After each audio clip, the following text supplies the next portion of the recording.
What's up, everybody? I'm Paul Hickey with NoOffSeason.com, the sports card content network, and you are listening to the Baseball Card Strategy Show with your host, Kendall Lefty McKee. He is powering you with knowledge of baseball card investing.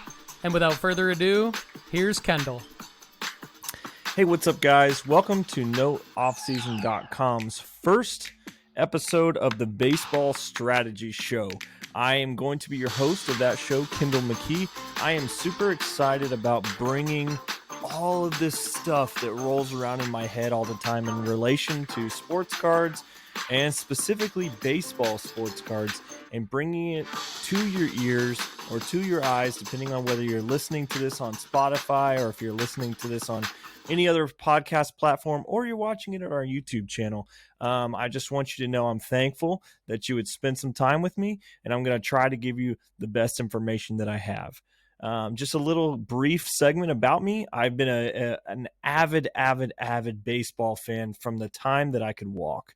I have been watching the game and playing the game and reading about fantasy, anything that you can think of since I was born, really. One of my first memories actually is going to the Texas Rangers opening day of the ballpark in Arlington, which is now actually a closed field. So I'm old enough now to say that one of my first memories is opening day of the ballpark that is now closed. So I think that makes me old, actually. But so that we're all on the same page, I am a Texas Rangers fan. I really try to be unbiased in my presentation of Rangers prospects, and especially in Texas Rangers baseball cards. I do have what I like to call a PC. So if you have heard of me in this process talk about a PC, that is my personal collection. If you guys ever hear me use acronyms that you don't know or that I have used that you are not recognizing, please drop in the comments, or whether that's on YouTube, or drop us an email, or however you can get to me. If you want to drop me a line at Twitter, my handle is @LeftyMcKee. I would love to clear up some of those things and make this podcast and make this delivery as easy and surface level and entry level but as possible, by also going as deep as I can. So what I want to basically bring forward is, like I said, I have this extensive passion for baseball, and I always have, and I really didn't know how to not only monetize that, but not really know who to talk to about it. My dad and I have watched baseball together for my entire life, but even that, I think he's really not as much of a fan as I am. I really took his hobby and turned it into a passion, and he likes it, but I don't think he loves it on the same level I do, which is fine, because I know about 20 people that like baseball as much as I do, and I work with them all at justbaseball.com. So I think that there's a network out there where I'm able to now share what I've experienced and what I'm seeing and what I'm diving into in terms of baseball, but I'm also being able to now make it to where I can see things that I know are guys that, because I've spent enough time in just the media of it, that I can see where certain cards are going to blow up and other cards are not, and there's going to be good investments at times and there's going to be bad investments in times, and that doesn't always make it mean that the best players are actually the best investment. And there's a caveat here, because sometimes when it turns into long-term investment, like if you're looking for a gold standard, there is those gold standard players are going to be great investments, and those are guys that are Hall of Famers or GOATs, as we say. And I like to, and Paul and I talked about this on the Sports Card Strategy Show a couple of weeks ago, but in my portfolio, I like to view it in three different things. I like to view it as GOATs, stars, and flyers. And I like to have an even split between that in my portfolio of investments. Now, I'm actually not as good. I'm not as good at at investing in the GOATs per se. And there's a couple of reasons why, and I'll just be straightforward with that as well. I'm a little biased when it comes to prospecting, and I think that comes from my background in Dynasty Fantasy Baseball. I've been playing Dynasty Fantasy Baseball for years, and I've loved it. I think I'm on my 11th season now in Dynasty formats, and that's not even counting the amount of times that I've had subsequent teams in Dynasty leagues together. So maybe not in the same league, but I think you know what I'm saying. So when I look at a dynasty format, I'm always looking for that prospect of what's the next juice guy. And a lot of times there's like 5 names that everyone knows when it comes to minor leaguers. And I want to peel back that layer a little bit and get to that layer 2. Now, I also just want to straight up say from the very get-go, I have friends that I call on in times of where they have eyeballs on these players. That's where my time with Just Baseball has been very, very good. I have been able to lean on the guys like Aram Leighton, like Colby Olson and his statistical knowledge and how he looks at analytics. I've been able to lean on guys like Clay Snowden, who just really knows the Reds really well.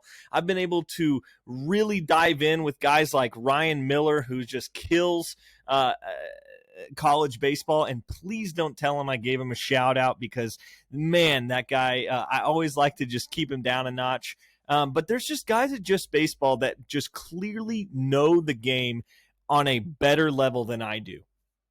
And I want to say that I'm pulling a lot of this information from our internal discussions where we talk about players every single day. So if you're seeing a lot of things pull over from that list, that is why. That's where I've learned from. That's the academy that I've grew up in, is the justbaseball.com section. Now, some of my takes are a lot different than theirs, because I like AL teams a lot more than NL teams. I like Southwestern teams rather than Northeastern teams. And just from a demographic of who you watch, you begin to like those players a little bit more naturally.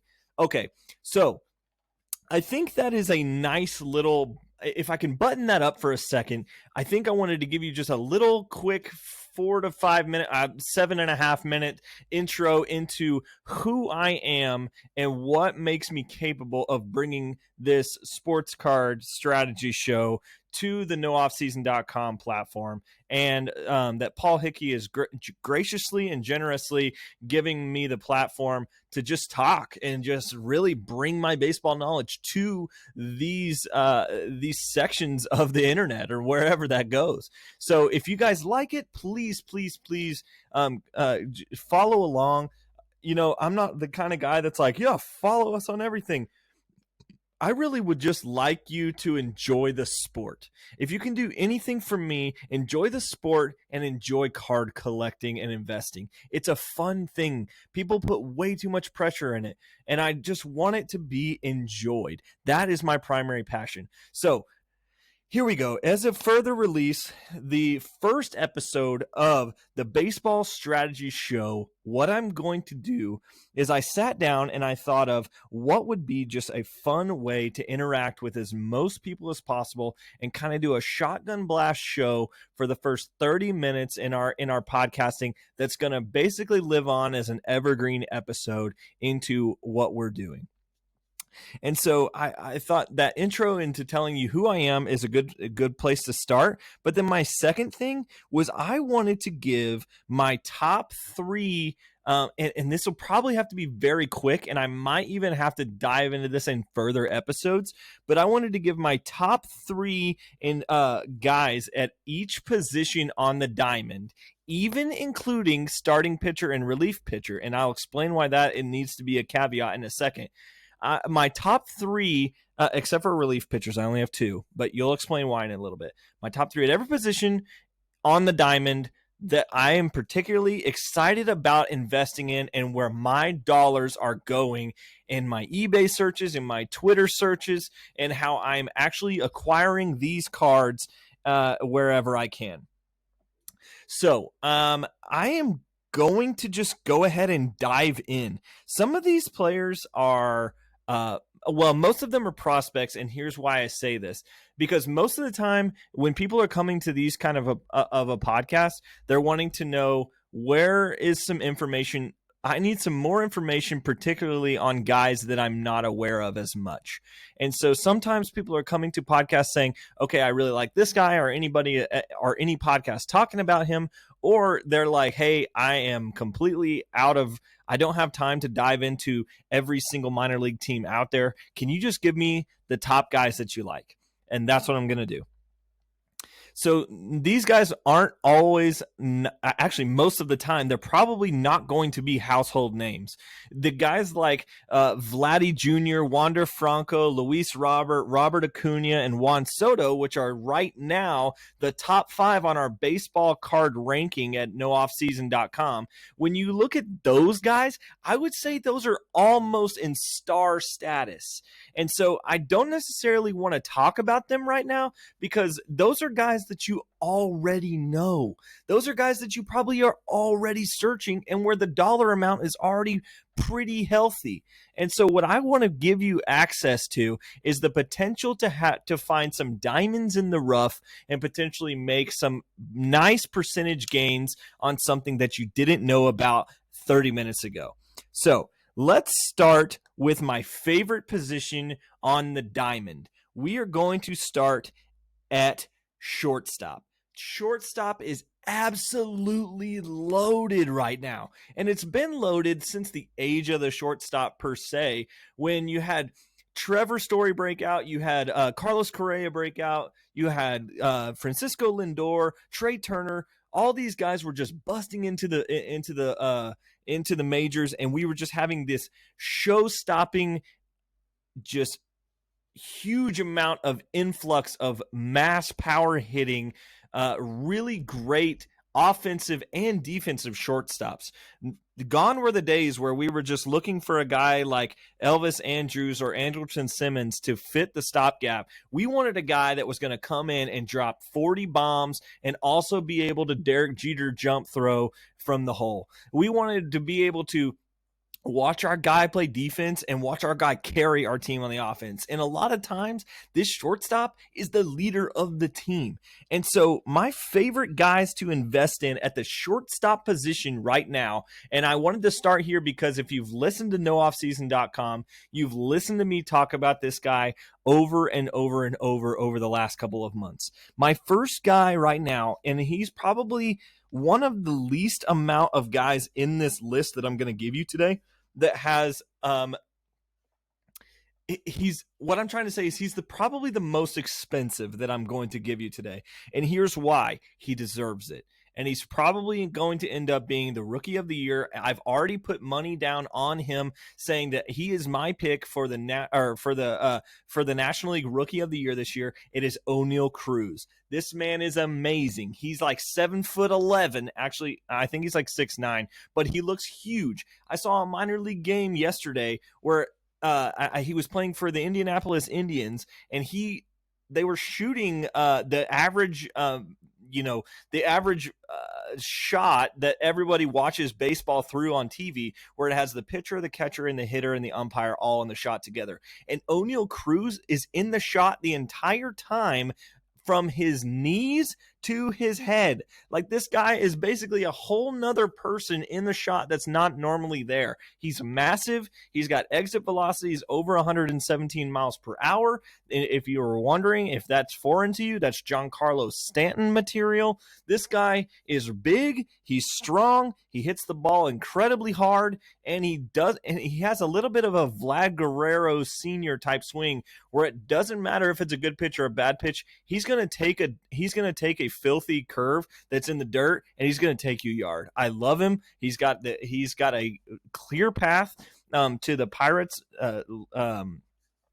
Pirates everyday games right now. They are pretty horrible. And so Oneil Cruz is going to have plenty of room to really learn and make mistakes, but I just don't see that. I see him coming onto the scene. He's coming from a Dodgers system that is just incredible. He already has been looked down upon. Anyway, I know I'm going to get through this whole list, so I need to move on. So Oneil Cruz is my number one. Jeremy Peña is my number two. He's going to be the shortstop in the Astros system after this Correa move away. He's incredible. We've seen some of the people say that he is one of the most polished shortstops they've ever seen. This guy is his cards are massively underrated right now. I just bought 2 of them this week. I bought 2 Bowman Chrome autos of Jeremy Peña this week. I think he's for real. I think he's legit, and I think he's going to fill that position in Houston very well. Unfortunately, as my Rangers, I think, will fight him for years to come. I also want to point out my third guy here is Brian Rocchio. He is in the Cleveland Guardians system, and that Cleveland Guardians system is completely stacked. I love the Cleveland Guardians system. It's all over the field. They've shown that they are very good at player development, and as of today, they have locked down Jose Ramirez on a long-term contract, and thank God they did. Now they can use that, and they can bring Shane Bieber along with all their pitching, and Brian Rocchio can just step in and be amazing, and we've got a couple of more Guardians on my list later today. So I'm going to move over to the second base position because that's the position that I played. And when you have positions, you build up the middle, right? I know it's probably annoying some people out there that are baseball purists that I did not go in the technical order of the 1, 2, 3, 4, 5, 6, 7, 8, 9, 10 list about the position order. To some of you, that does not mean a thing, and that's totally okay. I'm going to start at second base, and this is where you're going to see my first time where I put somebody down that is not a minor leaguer right now. My first second base option is Nick Martinez. It is another guy coming from an absolutely loaded Pittsburgh Pirate farm system. It is the number one second baseman in MLB.com's second baseman profile rankings, and he's also the number one second baseman on JustBaseball.com's prospect ranking. So both of these players have, or both of these systems and the media teams there see Nick Martinez is the number one second baseman. He absolutely rakes. He's got incredible speed, and he's just ready to play ball. I would say he's the most complete second baseman that I've seen. He's completely grounded in his attack. His approach is incredible. He's not just pulling for power. This guy is a stud. So Nick Martinez there from the Pirates system. So we have a Pirates infield at the number one position. Hey, Kendall, sorry to cut in on you. I'm going to play a little Tony Reale, if you will, and fact check you on this. I think your Rangers fandom overrode your brain on that last player. It's actually Nick Gonzales that you meant to say. You said Nick Martinez, and I think you were thinking about your Texas Rangers pitcher, Nick Martinez, but everyone listening and watching, Kendall actually meant Nick Gonzales, and I know this. I knew to fact check him because I've heard him specifically tell me personally how high he is on Nick Gonzales multiple times. So he is not making that one up. It is actually Nick Gonzales who you should invest in at the second base position, not Nick Martinez, who is a pitcher in Kendall's favorite organization, the Texas Rangers. Kendall, sorry to cut you off. Back to your rankings.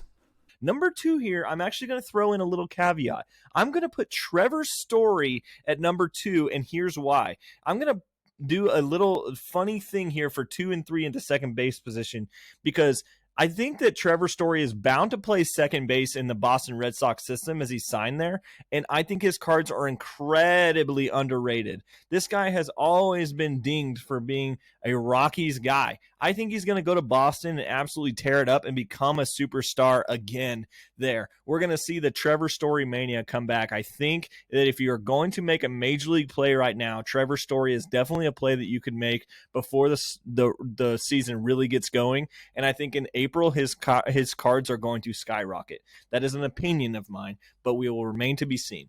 My third second baseman is actually from the Rockies system as well, and does play shortstop as well at times.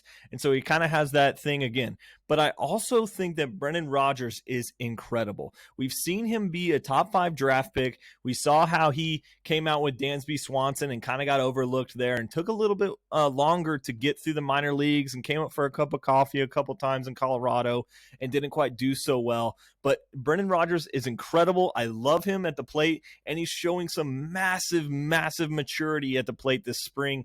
I think that it's now Brennan.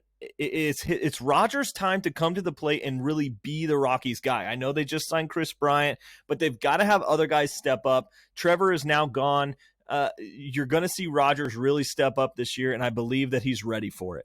So go on to first base. We've got a guy here, Triston Casas. By Aram Leighton's comparison, he is compared to Freddie Freeman. What a comparison, by the way. If you listen to nothing else, Freddie Freeman comparison to a first baseman is a great thing to do. You go out and get some Triston Casas, and that's really all I have to say there. Juan Yepez is another first baseman that I really like. He's a little bit bulky, and I don't like the way that first basemen are always a little hard to invest in because typically they are tied to that position.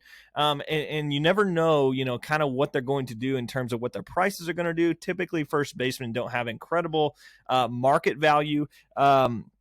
But I do like Yepez there, and I like Dustin Harris, who is a guy that's going to come out in this 2022 Bowman set here, Bowman Baseball 2022. And this is a guy who's going to get his first card after having a lot of time in the minor leagues. He's kind of been overlooked for a long time, and he was at third base in the Rangers system, but then he's moved to first base, and he's made the MLB top first baseman list in the prospects. And I really can see Dustin Harris coming out and finding a place here in Texas and really becoming a strong addition. I think Lowe is not exactly what they wanted in Texas. They wanted him to just extremely blow up strong. I think he's a stopgap. I think there's another first baseman coming. That infield is going to be incredible for a long, long time, especially if Josh Young does come up and is healthy and he plays third base. And then you have Simeon, Seager, Young, and then you're going to need that first baseman to have some sort of cohesive unit there. So I think that Dustin Harris is my third first baseman there. We're going to go across the diamond to third base. Elly De La Cruz may be the most underrated guy out there in the minor league system right now. This guy is somebody who is just stupid athletic, incredible all over the diamond. I mean, I think he could play more than third base. He's a guy that his cards are just, they've already dropped, and they're just, people are going nuts with him. And so I think Elly De La Cruz is a really fun guy to see on third base when we see this guy coming up to the red system. I think he's going to start in Double-A this year, but I love that. I think we could potentially see him at the Reds thing. And from another quote from Aram Leighton, this is a guy that could be what Jason Dominguez was wanting to be. So, and I'm not even going to start my Jason Dominguez hate right now, but I will say that if this Elly De La Cruz guy is somebody who's compared to what Jason Dominguez wanted to be, that is incredible. That is a very, very high ceiling. I also have Mark Vientos here as a third baseman. He's a guy that has a lot of ceiling to rise. I love Vientos there. Let me look up something really quickly. Vientos. Yeah, so he's playing in that Mets system, and he's also playing a little bit of outfield. That's kind of what I was wanting to look at. I don't know if he's actually going to stick at third. He might be a little bit too fit for multiple positions. Let's just put it that way. But he has really, really great bat to ball skills. He's for 21 years old. His home run to fastball ratio is 30% this year. And he's going to center field and the other way nearly 7% more frequently. That is coming from justbaseball.com as well, from their prospect analysis of Mark Vientos. But a guy who's 6'4", 185 is incredible and has an average raw power of 65 out of a 75 matrix. Like, that is incredible. This guy is going to be great. Mark Vientos is a guy that I think could be second on that third baseman list if you're looking for a guy at the cornerstone to invest in. Yohinsky Noel, and I'm not sure that I got that right, but I think it's Younkinsey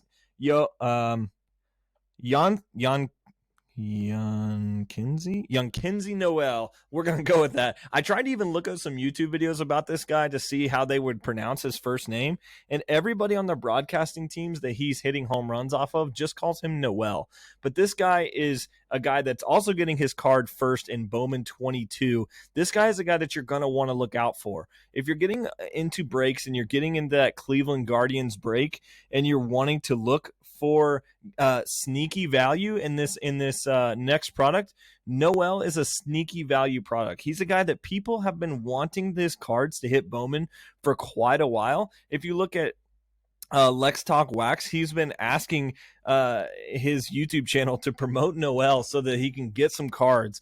And that's what I think we're seeing here. I think we're finally seeing a guy who's coming from the international free agency market that got a little bit looked over in terms of the Chrome editions and things like that. And we're seeing a guy that's finally getting his Bowman first card in this product. So I do look for Noel to have a big year. I think he's really strong. His swing reminds me of a Yasiel Puig, which is, I know that's comparing another guy from Central America, but I also, when I look at him, I also saw a home run today from Yasiel Puig in the Korean League. And this, when I looked at Noel's swing, I was like, wow, that looks really similar. And another thing I love about Noel is when he hits home runs, he's really excited about it. It almost looks like he's got like an Eloy Jimenez type joy to his game, and I love that. Okay, I've got 5 minutes left. I need to really burn through these next ones. At catcher, we've got Endy Rodriguez. There's not a guy out there that I'm investing more in than Endy Rodriguez. If you've got any time to go look at Endy, just do it. I have out of 5 autographs by him. I have out of 25 autos by him. I have chrome autos by him. I have firsts of him. This is a guy that you are going to want. MLB just released an article about him being the most uber athletic catcher in the minor leagues. He's a guy that can play catcher, first, second, third, short potentially, and outfield. He has an absolute incredible versatility for a guy that's going to have a catcher designation. So if you are either going the fantasy route or if you're going the card route, you're going to want some Endy Rodriguez. Please do not hear me say that you can invest in any of these guys more easily than Endy Rodriguez. He's super cheap. Please go get him. His value is going to definitely rise in 2022. Gabriel Moreno is another catcher in 2022 that I think will do very, very well. He's established already, but he's still fairly cheap for what I think he will be. Him and Kirk are going to have to figure out what they're going to do in the Blue Jays system, but I think it's going to be great. MJ Melendez, this guy tore up spring training this year. I think it was incredible that he didn't make the Royals spring training team. He was number 5 in all of spring training in terms of average for a catcher. This guy is incredible. He's going to definitely be a starter in the major leagues. He's going to be a guy that's not only a defensive first catcher, he's going to be an offensive guy as well. And that's what you look for when you're looking for card collecting. You're looking for guys that can mash, and the defensive ratings on catchers do not do anything for card value. So these 3 guys are definitely going to be valuable catchers. Endy because he's versatile, Gabriel and MJ because they're absolute studs at the plate.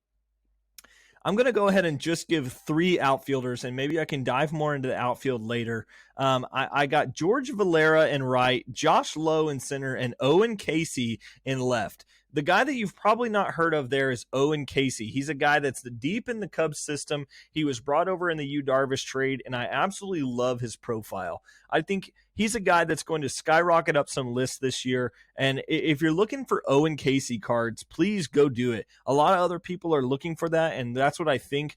And that's one of the reasons why I started just looking at Casey is his cards are just flying off the market. I love Owen Casey's value. He does wear the Padres jersey, which sometimes carries a little less value than the Cubs.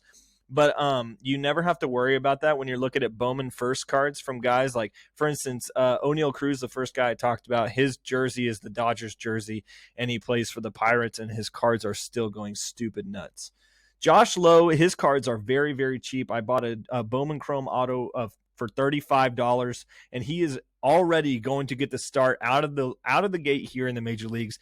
They traded Meadows to the Tigers to get Lowe into that system because they have Kevin Kiermaier in center field. They traded a guy to get this guy into the majors. He's incredible. His brother also is a major leaguer, so he's got it in the family, and you're definitely seeing a guy that's an absolute stud.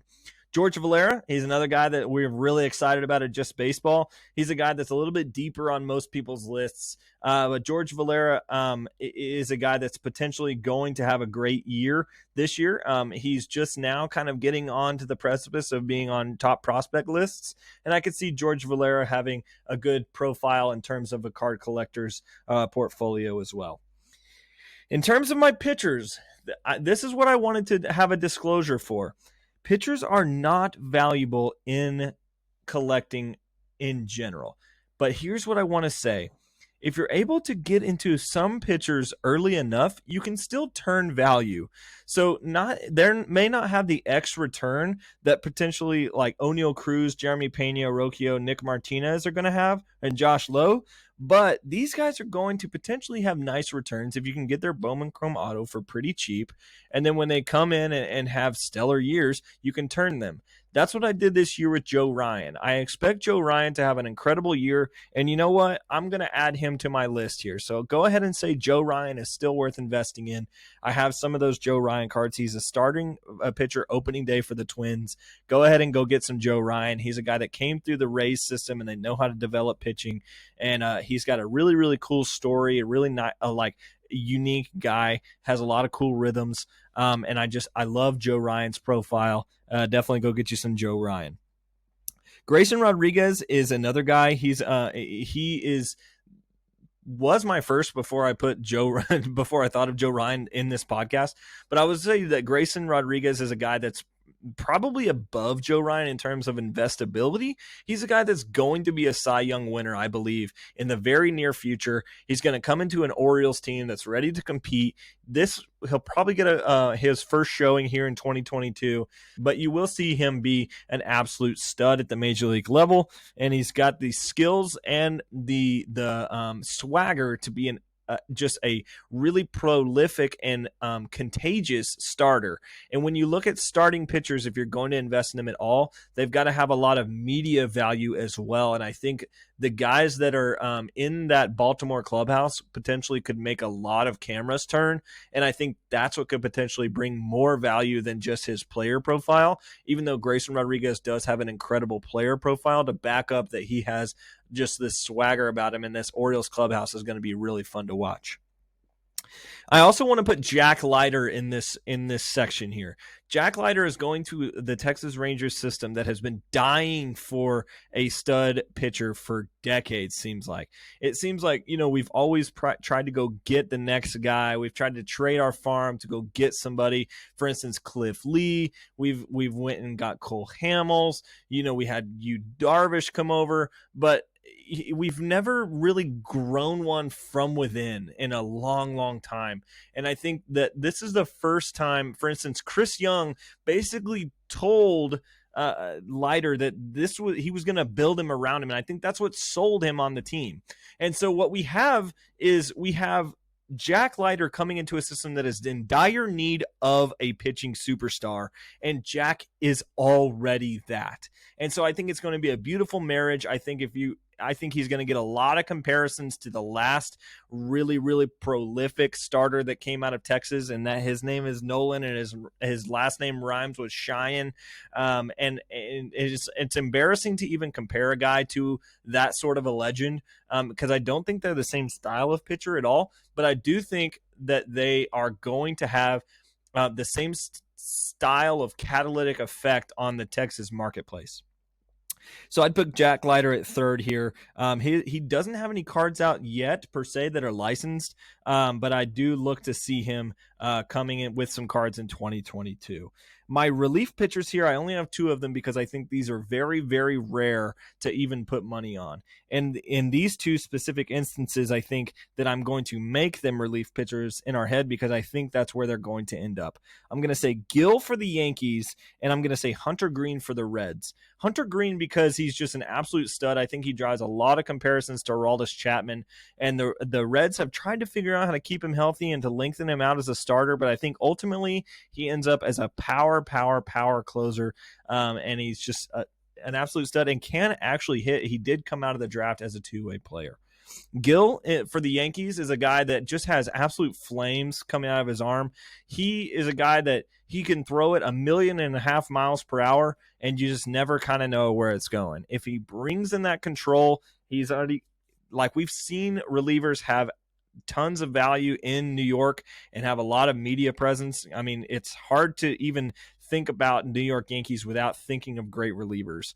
They've always had a good pen. I think Gil moves as a starter to the reliever here this year in 2022, and I think we see him absolutely explode and be what they wanted, what they really wanted, not Bruce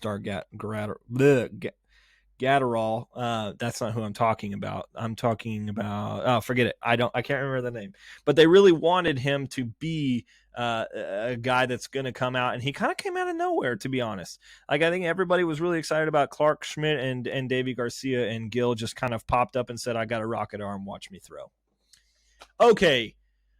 I went a little over, but I'm excited about it. I think we've got a lot of guys out there that you could potentially look forward to in this next week. Please dive into these cards. I do a lot of research into making just the best kind of calls for you. A lot of these cards are affordable on to some level, but if you are looking for Bowman Chrome autos, they are probably going to be at the cheapest $35. And probably at the most expensive, several hundred. If you're looking for Oneil Cruzes, they're going to be several $100s, considering his hype is pretty real, and he's already been a pretty hypeable guy for a long time. I do think you've got room to run there, so I still do think that you can get in now and really profit soon, which is why I even put him in this list. But I would also say a guy like Josh Lowe at $35 is incredibly underrated.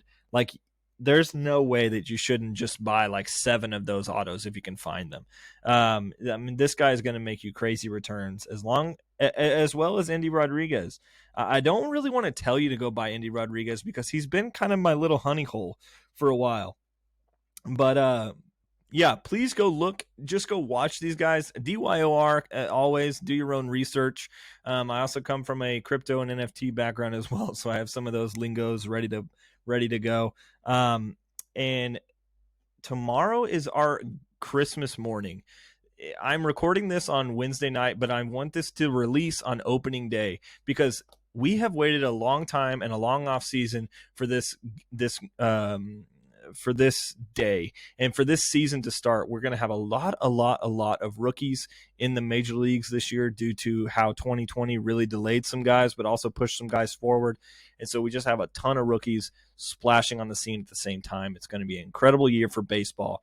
Please go check out the nooffseason.com rankings. We have our baseball card rankings as well as our overall investment report. We'd love for you guys to sign up there. You also can be an ambassador for us as well and get an affiliate link. And there's steps that you can walk through on the website for that. Please also go check out justbaseball.com. We try very, very hard to put out the best content minus a paywall. And that was one of our reasons for starting the website, is we wanted to have the best information and you didn't even have to pay for it to get it. So please go check that out. We do everything from MLB, college, prospects, fantasy, betting, collectibles, podcasts, all sorts of stuff. Like I said, our rankings will continue to adjust as we get more and more serious about a baseball card rankings. And it might look a little different than you would think because it's going to be a combination of GOATs, stars, and flyers. And it's not going to look just like an average prospect report or average best first baseman in the league type thing. This is going to be a completely new thing with new markets, new media styles, guys that are more gravitational than others, and guys that kind of hide from the media. So sports collecting is fun and it's exciting, and I can't wait for you to be able to be there with me in the end when we are showing big wins in just a very short time, I believe. So continue to tell these picks, and I'll be right there with you. Thanks, guys.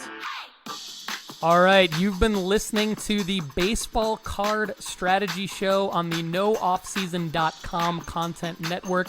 I'm Paul Hickey, and I would love it if you go to SportsCardStrategy.com and click the links to subscribe to the YouTube channel and subscribe to all of our shows on Apple or Spotify. You can find the links at SportsCardStrategy.com. And oh, by the way, join the Facebook group there as well by clicking on the link to the Facebook group. We would love to have you join our community, ask questions, and you can be featured on an upcoming show. Thanks, everybody, and have a great day.